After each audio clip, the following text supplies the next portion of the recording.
Oke, selamat malam. Ya, saya Yusia Oliver Darmawan dari kelas 12 IPS. Saya kali ini akan mempresentasikan yaitu dalam materi agama, yaitu sebuah renungan yang berjudul Apakah Allah yang menyebabkan manusia penderita? Banyak orang yang bertanya-tanya bahwa kadang itu Allah itu menyebabkan kita menderita. Salah contohnya saat orang yang kita kasih meninggal, orang pasti bilang, oh dia sudah diambil Tuhan, jadi kita harus ikhlas, dia sudah dibawa ke surga, harus ikhlas kita. Itu membuat kita sangat menderita. Atau mungkin apakah Allah mencobai manusia supaya manusia lebih kuat lagi, supaya lebih beriman lagi kepada dia gitu. Di sini aku akan menjawab semuanya. Nah, kita akan buka dengan doa dulu sebelum kita mulai. Mari kita berdoa bersama-sama. Bapa kami ada di surga, Yehuwa, kami mengucap syukur, kami berterima kasih, kami bisa berkumpul pada satu titik ini, kami bisa hidup dengan tanpa suatu kurang apapun ya Bapa. Kami akan membahas sedikit renungan, apakah Engkau menyebabkan kami menderita ya Bapa. Dan semoga renungan ini membantu menjawab semuanya, apakah Engkau membuat manusia menderita. Ya Bapa, kami minta kuasa kudus-Mu supaya renungan ini dapat berjalan dengan lancar tanpa suatu halangan apapun. Kami panjatkan doa ini melalui Putra-Mu, Yesus Kristus. Amin. Baik. Oke, aku akan mulai dengan membuka ayat di Ayub 34 ayat 10. Mari kita baca bersama-sama. Jadi, orang-orang yang punya pengertian, dengarkan aku. Tidak mungkin Allah yang benar bertindak jahat, dan mustahil yang maha kuasa berbuat salah. Jadi ini sesuai dengan Alkitabku, yaitu Alkitab edisi pelajaran yang dimiliki oleh saksi-saksi Yehuwa. Kalian bisa mendownloadnya di Play Store atau App Store di nama JW Library ya. Atau mungkin kalian bisa mengunjungi situs kami di jw.org gitu. Jadi kalau kita lihat dari ayat ini mengatakan bahwa tidak mungkin Allah yang benar, Tuhan atau Yehuwa bertindak jahat, dan mustahil itu berbuat jahat. Kenapa bisa begitu? Kenapa kok tidak mungkin Yehuwa berbuat jahat atau mencobai kita? Jawabannya adalah simpel sekali. Bisa dijawab dengan karena Allah itu kasih. Allah mengasihi umatnya, mengasihi ciptaannya. Jadi dia tidak mungkin membiarkan umatnya atau ciptaannya menderita. Itulah yang membuat salah satu keyakinan kita bahwa Allah itu tidak menyebabkan manusia menderita. Aku masih punya beberapa ayat lagi, sekitar 3 ayat lagi. Kita coba buka lagi ya di Yakobus 1 ayat 13. Mari kita baca. Saat mengalami cobaan, jangan berkata, saya sedang dicobai Allah. Karena Allah tidak bisa dicobai dan dia tidak mencobai siapapun dengan hal-hal jahat. Jadi di sini kita bisa baca bahwa kita bisa lihat juga ya bahwa Allah tidak bisa dicobai dan dia tidak mencobai siapapun dengan hal-hal jahat. Berarti di ayat ini juga membuktikan bahwa Allah tidak menyebabkan kita menderita. Ya, jadi itu salah satu ayat yang bisa saya berikan untuk menambah statement bahwa Allah itu tidak menyebabkan manusia menderita. Oke, kita lanjutkan. Banyak orang bilang bahwa aku sedang dicobai Allah. Aku mungkin sedang diuji sama Allah. Imanku sedang diuji. Jadi kalau kita baca bahwa Yehua itu, Tuhan itu tidak bisa dicobai dan dia tidak mencobai orang. Jadi tidak sesuai dengan apa yang dikatakan Alkitab kalau Yehua atau Tuhan itu menyiksa kita atau membuat kita menderita. Gitu. Oke, kita lanjutkan.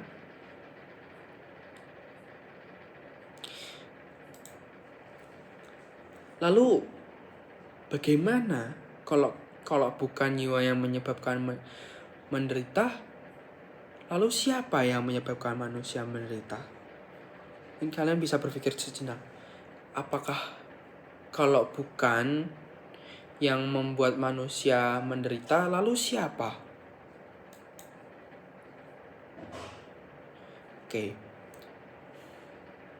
Kita bisa buka di 1 Yohanes 5 ayat 19. Sorry, maaf. 1 Yohanes 5 ayat 19. Kita tahu kita milik Allah, tapi seluruh dunia dikuasai oleh si jahat. Jadi, kenapa kita menderita? Kenapa kita kok susah hidupnya, sengsara, ya? Jadi, menurut kalian kalau dari ayat ini siapa dikatakan? Kalau aku bisa garis bawahi, tapi seluruh dunia dikuasai oleh si jahat. Siapa itu si jahat? Ya, si jahat itu adalah setan, si iblis. Jadi, itulah ayat Alkitab yang membantu statement bahwa bukan Yehua atau Allah yang menyebabkan kita menderita, tapi setan yang menyebabkan kita menderita. Penguasa dunianya saja atau penguasa dunia saja sudah jahat, apalagi dunia ini gitu.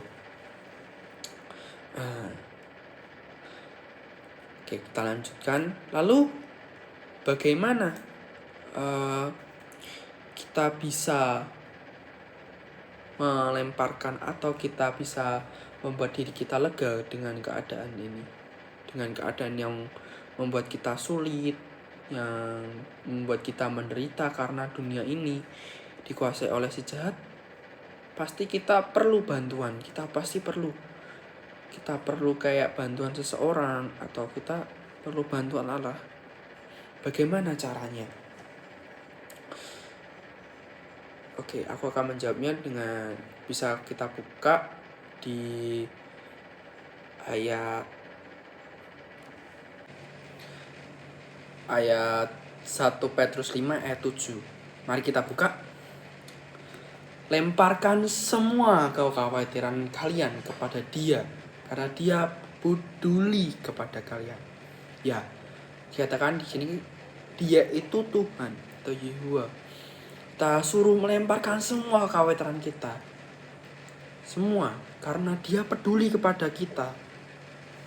Bagaimana caranya? Ya, salah satunya dengan berdoa. Ya, berdoa adalah salah satu solusi yang membantu kita untuk menyelesaikan masalah. Untuk tempat kita bernaung, kita berbicara kepada Tuhan. Untuk semua hal yang sudah kita alami, kita bisa bicara lewat doa. Seperti kita bicara kepada Bapak kita yang mungkin jauh, seperti kita mungkin sedang di Solo, Bapak kita di Jakarta, jadi jauh. Tapi ada sarana yang membantu, yaitu doa. Sama seperti itu juga kalau seorang kita ini di Solo, Bapak kita di Jakarta, kita bisa menggunakan telepon, kita bisa berkirim surat, kita mungkin sekarang udah pakai WA, video call. Nah, itu sarana yang manusia buat untuk kita saling terhubung. Tapi sarana apa yang Tuhan buat untuk kita yang saling terhubung dengan Dia? Yaitu doa itu tadi. Doa adalah karunia terbesar yang Tuhan berikan. Ketika kita dalam kondisi sulit, kita kondisi susah, mungkin senang, Tuhan ada, Tuhan pasti mendengarkan doa kita. Lalu apakah Yehua atau Tuhan itu lambat mendengarnya? Oh, nanti dulu. Kayaknya doa ini nggak penting. Nah, kita buka satu ayat sama Petrus, tapi di 2 Petrus 3 ayat 9.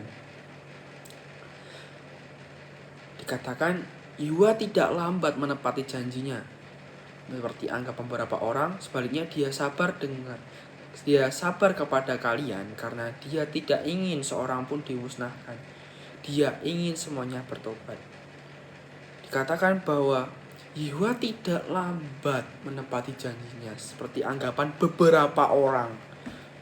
Orang biasanya bilang bahwa, oh Tuhan itu lambat mendengar, telat jawabnya. Sebenarnya tidak. Dia memberikan pada waktu yang tepat, pada waktu yang cocok, pada saat dibutuhkan.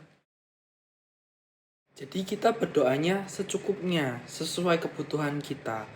Kita butuh makan pada hari ini, kita bisa berdoa. Kita minta bantuan, kita mungkin sedang sulit, kita perlu berdoa. Itu salah satu sarana kita untuk berkomunikasi kepada Bapa kita yang ada di surga. Kembali ke pembahasan tadi, jadi apakah Tuhan membuat kita menderita? Apakah Allah bisa menyebabkan manusia ini menderita? Dari semua yang kita bahas ini, kesimpulan bisa kita ambil bahwa Allah tidak menyebabkan manusia menderita. Jadi sudah sesuai ayat-ayat tadi dikatakan kayak di Ayub 34 ayat 10, Yakobus 1 ayat 13 itu mengatakan bahwa Allah tidak bisa dicobai, Allah tidak mencobai, dan tidak mungkin Tuhan itu berbuat jahat karena dasarnya satu, kasih. Tuhan adalah kasih, Yehova adalah kasih. Jadi tidak mungkin dia membuat manusia menderita, umatnya menderita, anak-anaknya ini menderita. Dan sesuai sarana yang Yehova berikan, yaitu doa. Kalau ingin membuat kita menderita, ngapain gitu? Yehova atau Tuhan itu membuat sarana doa. Jadi dari semua yang setelah kita bahas, kesimpulan yang bisa kita tarik dan saya adalah bahwa Tuhan tidak menyebabkan manusia menderita.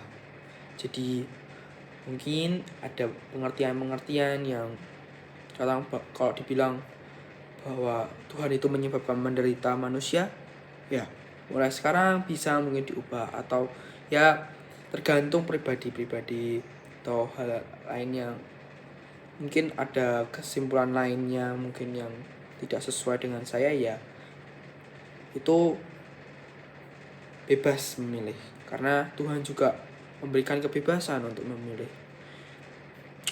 Oke. Jadi segitu saja dari saya, Yosia Oliver Darmawan dari kelas 12 IPS. Saya pamit undur diri. Saya sudah menyampaikan renungan. Sekian dari saya, selamat malam, terima kasih.